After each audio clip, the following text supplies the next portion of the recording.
The massive alien ship drifted through space like a dying whale. Its hull was cracked and scarred from years of desperate travel. Inside the ship, 50,000 Kalari refugees pressed against the viewing windows, watching the blue planet Earth grow larger before them. Captain Kim Tae-ho sat in his command chair aboard the Earth Defense Station. His dark eyes studied the readings on his screen. The alien vessel was huge, bigger than anything humans had ever built. But something was very wrong with it. Power was failing. Life support systems were breaking down. "Sir, we are getting a signal from the ship," said Lieutenant Choi Minotaur.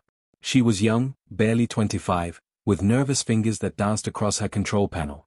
"Put it on screen," Tae-ho ordered. The main display flickered. Static filled the air. Then slowly, an alien face appeared. The being had pale, see-through skin and large eyes that seemed to hold a lifetime of sadness. When it spoke, the computer translated its words into Korean. "My name is Elder Vash," the alien said. His voice was weak and tired. "I speak for the Kalari people. We ask for help. Our ship is dying. Our people are dying." Behind Elder Vash, Tae-ho could see crowds of aliens. Families hugged each other. Children pressed their faces against windows. Parents held babies close to their chests. All of them looked scared and hungry. "How many people are on your ship?" Tae-ho asked. 50,000. "We are all that remains of our world. Our sun grew too big. It burned everything. We have traveled for 30 years looking for a new home. Every world we visit turns us away. They call us outcasts. They say we bring bad luck." Elder Vash's image shook as explosions rocked his ship. Lights flickered. In the background, Kalari voices cried out in fear. "Please," Elder Vash continued. "We do not ask for much. Just a place to land. A place where our children can breathe clean air and sleep without fear. We know humans are young in the galaxy. But you are our last hope." Tae-ho looked around his bridge. His crew watched him with wide eyes. This was bigger than anything they had trained for. First contact with aliens was supposed to be planned carefully. Studied. Discussed by politicians and scientists for months. But these aliens were dying right now. "Sir," said Communications Officer Park Jinsu. "I'm getting reports from their ship. Main power is at 15%. Life support is failing in several sections. They have maybe 6 hours before total system breakdown." Tae-ho closed his eyes for a moment. He thought about his own daughter, safe at home in Seoul. What if she was trapped on a dying ship in space? What if his family needed help from strangers? "Elder Vash," he said finally. "I am Captain Kim Tae-ho of Earth Defense. Tell me, do your people mean harm to Earth?" "No," Elder Vash replied quickly. "We are farmers and healers. We grow things. We fix things. We have no weapons. We left our world with only what we could carry. We just want to live in peace." Another explosion shook the alien ship. This time, part of the hull cracked open. I rushed out into space, carrying debris and personal belongings with it. On the screen, Elder Vash fell to his knees. "Captain," said Lieutenant Choi Minotaur. "Their navigation section just exploded. They cannot control where their ship goes anymore." Tae-ho stood up. He knew this decision would change everything. Earth had never hosted alien refugees before. Many people would be afraid. Some would be angry. But looking at Elder Vash's face, looking at the families behind him, Tae-ho knew what he had to do. "Elder Vash, this is Captain Kim Tae-ho. Earth grants you emergency sanctuary. We will help your people. Prepare for immediate evacuation procedures." The alien's eyes filled with tears, or what looked like tears. His whole body shook. You will help us? Even though we are strangers?" "No one should die alone in space," Tae-ho said. "Especially not children." Within minutes, Earth's emergency systems activated. Admiral Park Sung-woo, Tae-ho's superior, appeared on another screen. He looked worried but determined.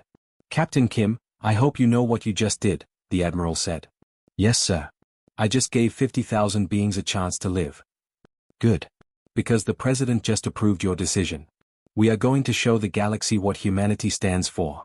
Alert all rescue ships. Contact the medical teams. Set up emergency camps in the southern provinces.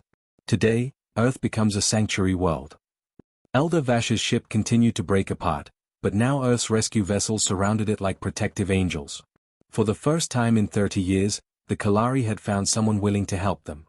They had found humans. As the first rescue shuttle docked with the dying ship, Elder Vash whispered a prayer to his ancestors. Maybe, just maybe, the long journey was finally over. Dr. Lee So-young checked her environmental suit one more time as the rescue shuttle approached the massive Kalari ship. She was Earth's best expert on alien biology, but this would be her first time meeting real aliens. Her hands shook slightly as she adjusted her helmet. Nervous? Asked Han Jin-woo, the medical officer sitting next to her. He was carrying boxes of emergency medical supplies. A little, So-young admitted. We don't know if our medicine will work on them. We don't know if our food is safe for them. We're flying blind here. Behind them, Nam Eun-ji was reviewing her tablet filled with translation programs. As the team's communication specialist, she would help humans and Kalari understand each other. The shuttle docked with a soft bump. The airlock opened with a hiss. So-young stepped through first, and her breath caught in her throat. The Kalari ship was unlike anything she had imagined. The walls seemed to be alive, glowing softly with blue and green light. The corridors curved like the inside of a giant tree. Everything felt organic, as if the ship had been grown rather than built. But what shocked her most were the Kalari themselves. Hundreds of them filled the hallways. Families sat together on the floor, sharing what little food they had. Parents held children who looked too thin and tired. Elderly Kalari helped the sick ones walk. Their pale, translucent skin showed the blue veins underneath. Their large eyes tracked every movement the humans made. A young Kalari woman approached them. She moved with careful grace, but So-young could see she was exhausted. Her clothes were torn, and her skin looked dry. I am Hila Zith, she said in broken English. We learn your language from broadcasts. Are you here to help? So-young pulled off her helmet. The air inside the ship was thin but breathable. Yes, we're here to help. My name is Lee So-young. I'm a doctor. Hila Zith's eyes grew wide. Doctor? You heal people too? Yes.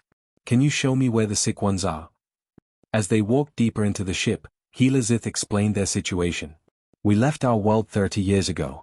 Food ran out 2 years back. Water recyclers broke 6 months ago. Many people are sick from drinking bad water. Children are weakest. So-young's heart broke as she saw Kalari children lying on makeshift beds. Their parents watched her with desperate hope. These children looked so much like human children, fragile, innocent, trusting. Han Jin-woo knelt beside a small Kalari boy who was having trouble breathing. Can our medicines help them? He asked Hila Zith. We hope so. Our healing method stopped working when ships started dying. We need new hope. While the medical team worked, Nam Eun-ji talked with other Kalari refugees. She learned their story through broken English and hand gestures. Their sun had become unstable. It grew bigger and hotter each year. Finally, their world became too hot to live on. Plants died. Animals died. The Kalari built ships and left everything behind. We visited 12 worlds, an old Kalari named Keeper Than told her. Some worlds shot at us. Some worlds told us to leave immediately. Some worlds wanted to make us slaves. No one wanted to help. Why? Nam Eun-ji asked. They say we are different. They say we bring bad luck. They say we will steal their resources. But we only want peace. Meanwhile, back on Earth, news of the aliens spread quickly. President Yoon Dae-hyun called an emergency meeting with his advisors. Sir, said Defense Minister Jung Ho-suk, the people are scared. They want to know if these aliens are dangerous. They are refugees with children, the president replied. How dangerous can they be? But sir, we know nothing about them. What if they carry diseases? What if they are lying about being peaceful? Education Minister Kim Dae-eun spoke up. Mr. President, I've been watching the rescue footage. These beings are starving and desperate. Their children are dying. If we turn them away now, what does that say about who we are as humans? The president walked to his window and looked out at Seoul. Millions of people lived in this city. All of them were watching to see what their government would do. His phone buzzed. It was a text from his own daughter, who was studying at university. Dad, I'm watching the news. Please help those alien children. They look so scared. That decided it for him. Within hours, President Yoon appeared on television screens around the world. He spoke in simple, clear words. My fellow humans, today we face a choice. 50,000 beings from another world have asked for our help. They are refugees whose home was destroyed. They have children who are hungry and sick. Some people will say we should be afraid. Some will say we should turn them away. But I believe this is our chance to show the universe who we really are. He paused, looking directly into the camera. Earth will give these beings sanctuary. We will help them heal. We will give them a place to live. We will show them that humanity judges beings not by where they come from, but by what they need. Today, we choose compassion over fear. Within hours, something amazing happened. Volunteer centers across Korea filled with people wanting to help. Doctors offered their services. Teachers prepared to learn alien languages. Families offered to share their homes. Healer Zith watched the human news broadcasts from the Kalari ship. Tears ran down her pale cheeks. They really mean it, she whispered. They really want to help us. For the first time in 30 years, the Kalari had found a world that said welcome instead of go away. 6 months had passed since the Kalari refugees arrived on Earth. Dr. Bae Hyunsu walked through the settlement of New Haven, built in the hills outside Busan. The morning sun cast long shadows between the strange, beautiful buildings that seemed to grow from the earth itself. The Kalari had built their homes using their biotechnology. The houses glowed softly at night and changed color with the weather. Korean-style community centers sat next to these alien dwellings, creating a neighborhood unlike anything the world had ever seen. "Good morning, Dr. Bae," called out Mrs. Kim from her vegetable stand. She was selling tomatoes the size of basketballs and rice that sparkled with golden flecks. "The Kalari taught me how to grow these. My crops are 3 times bigger now." Hyunsu smiled and bought some of the golden rice. The Kalari had shared their farming knowledge freely. Korean farmers were now growing more food than ever before. Deserts in other countries were turning green using Kalari plant science. He walked past the school where human and Kalari children played together during recess. 16-year-old Kang Yujin was teaching a group of young Kalari how to play soccer. The alien children were clumsy at first, but they laughed when they fell down. "Pass it here, Nix." Yujin called to a small Kalari boy with bright silver eyes. Nix kicked the ball, but his long legs sent it flying over Yujin's head. All the children burst into laughter. Language barriers meant nothing when kids were having fun. In the science building, Yujin worked with his research partner, a young Kalari engineer named Nethys. She was only a few years older than him, but her people learned technology much faster than humans. "The water system is working better now," Nethys said, her fingers dancing over the bioorganic controls. The control panel looked like it was made of living coral, pulsing with soft light. "What if we add more filter channels here?" Yujin suggested, pointing to his tablet screen. Nethys tilted her head, thinking. Kalari did this when they were processing complex ideas. "Yes, that could work. Your human engineering is very direct. We like that." Together, they had designed water purification systems that were now being used in cities across Korea. The systems cleaned water better than any human technology, but they used Yujin's simple, practical design ideas. Dr. Lee So-young, who had been one of the first humans to board the Kalari ship, now worked at the New Haven Medical Center. She watched as Healer Zith taught Korean doctors how to use Kalari biomedicine. "This healing gel works with the body's natural systems," Zith explained to a group of medical students. "It does not fight the sickness. It helps the body fight the sickness." One student raised her hand. "But how does it know what the body needs?" Zith smiled. "It listens to the body. All living things speak to each other, if you know how to hear them." The Korean doctors were amazed. Diseases that had been difficult to treat were now healing quickly. The Kalari medicine seemed to understand exactly what each patient needed. But not everyone was happy about the changes. In Seoul, some politicians complained that too much money was being spent on the aliens. Some factory owners worried that Kalari biotechnology would put them out of business. A few protesters held signs saying humans first and send them back. Most people, however, supported the Kalari. The refugees had brought knowledge that was helping all of humanity. Cancer treatments were improving. Crops were growing in places where nothing had grown before. Even the air in polluted cities was getting cleaner thanks to Kalari biofilters. Elder Vash had become Earth's unofficial alien ambassador. He spent his days meeting with human leaders, explaining Kalari culture and needs. Despite his age, he was learning Korean quickly. "We are grateful every day," he told President Yoon during one of their weekly meetings. "Your people gave us life when we expected death. Your people have given us knowledge beyond our dreams," President Yoon replied. "This partnership benefits everyone." But on a Tuesday evening in November, everything changed. Admiral Park Sung-woo was in his office reviewing daily reports when the emergency alarm sounded. Lieutenant Choi Minata's voice came over the communications system, urgent and scared. "Admiral, we have a priority transmission coming in from deep space. The signal is very strong. Very official." "Put it through," Park ordered. The main screen flickered to life. A stern alien face appeared, not Kalari, but something else entirely. The being had gray skin, cold yellow eyes, and wore what looked like military armor. "I am Commander Thex of the Hegemony Fleet," the alien announced. His voice was harsh and commanding. "We know you harbor the genetic deviants called Kalari. These beings are dangerous. They corrupt pure species with their biotechnology." Admiral Park felt his stomach tighten. "This is Admiral Park of Earth Defense. The Kalari are refugees under our protection." "Your protection means nothing," Commander Thex replied coldly. "You will surrender all Kalari to us for proper processing.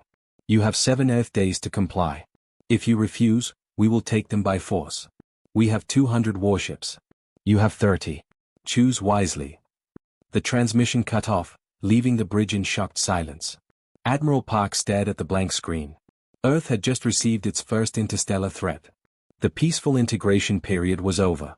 War was coming, and Earth would have to decide if it was truly willing to fight for its new alien friends. In New Haven, Kalari children played in human schools, unaware that their peaceful new life was about to be tested. 7 days later, the Hegemony fleet arrived like a swarm of angry metal wasps. 200 warships dropped out of hyperspace in perfect formation, their dark hulls blocking out the stars. Captain Oh Seo-jun stood on the bridge of his ship Soul's Pride, watching the enemy fleet through his viewscreen. "Sir, they are massive," whispered his weapons officer, Lee Kang-minute. His voice shook as he counted the enemy ships. "Each one is 3 times bigger than our largest vessel." Seo-jun nodded grimly. Earth had only 30 ships to defend against 200. The math was simple and terrifying. In the engineering section below, something unprecedented was happening. Kalari biotechnician Varric worked alongside human engineer Lim Haijin, their hands moving quickly over controls that shouldn't have existed. Korean technology was merging with Kalari biosystems in ways no one had thought possible. "Power coupling is stable," Haijin reported, watching data stream across her screens. "The bioarmor is responding to the crew's emotions. When we're determined, it gets stronger." Varric's pale fingers danced over the organic control panels. "Your human engineering is so direct, so practical. It makes our biotechnology work better. Together, we are creating something new." The ship's hull was changing, becoming something alive. Bioneural networks connected human computers to Kalari organic systems. The vessel could now think, adapt, and heal itself during battle. On the command ship Harmony, Elder Vash stood beside Admiral Park Sung-woo. The old Kalari's hands were steady despite his age, his large eyes focused on the tactical displays. "Elder Vash, you should be in the safety bunkers with the other civilians," Admiral Park said gently. "No," Vash replied firmly. "Your people are fighting for us. We will stand with you. Many young Kalari have joined your pilots. We face this together." The Hegemony fleet moved into attack position. Their commander's voice boomed across all frequencies. "Humans of Earth, this is your final warning. Surrender the genetic deviants now, or face complete destruction." Admiral Park activated the communications system.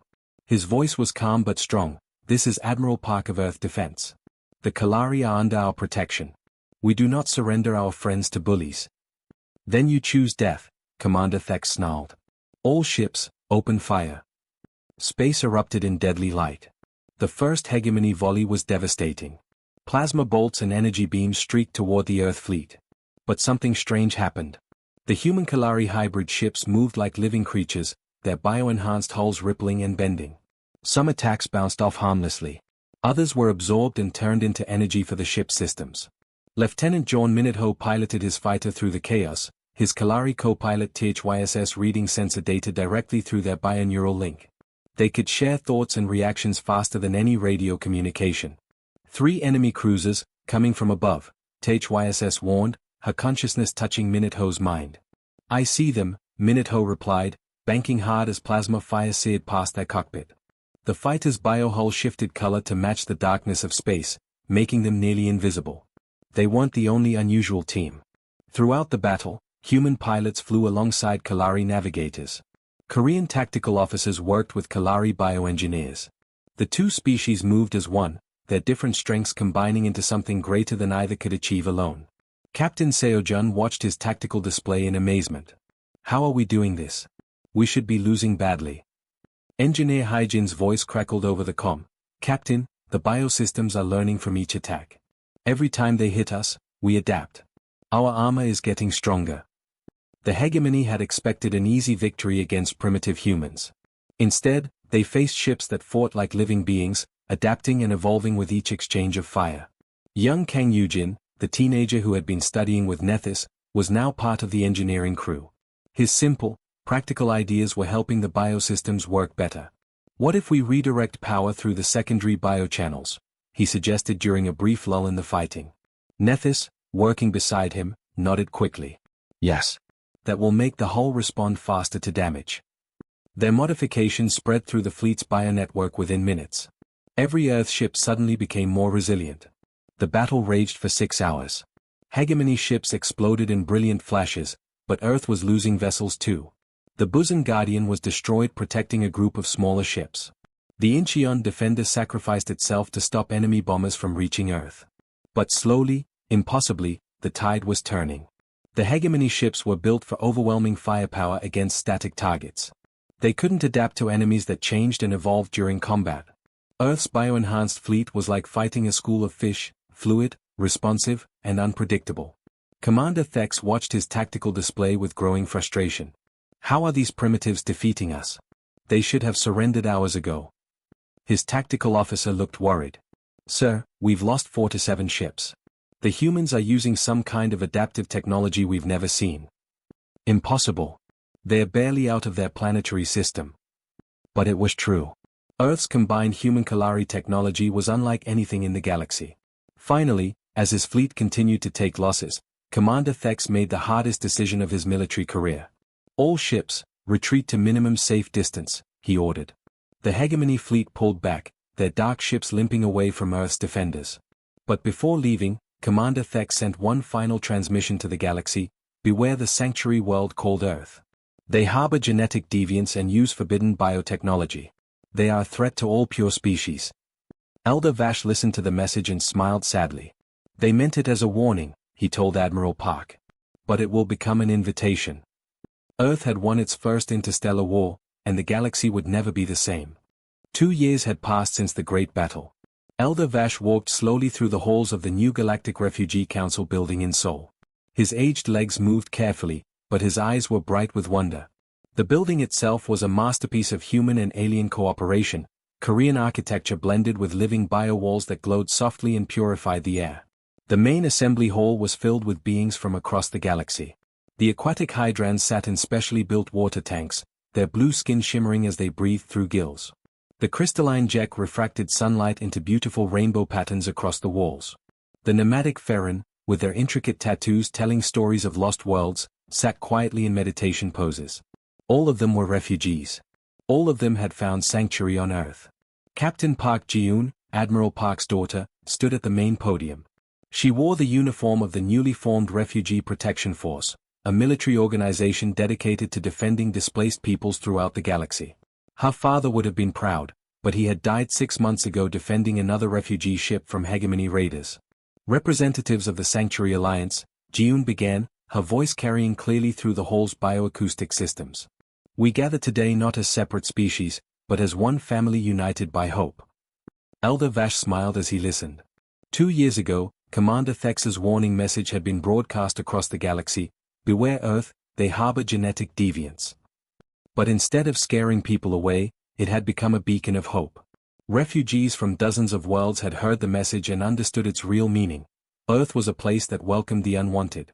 The first to arrive after the Kalari had been the Hydrants. Their ocean world was dying from industrial pollution, and other planets refused to provide the massive amounts of water they needed to survive.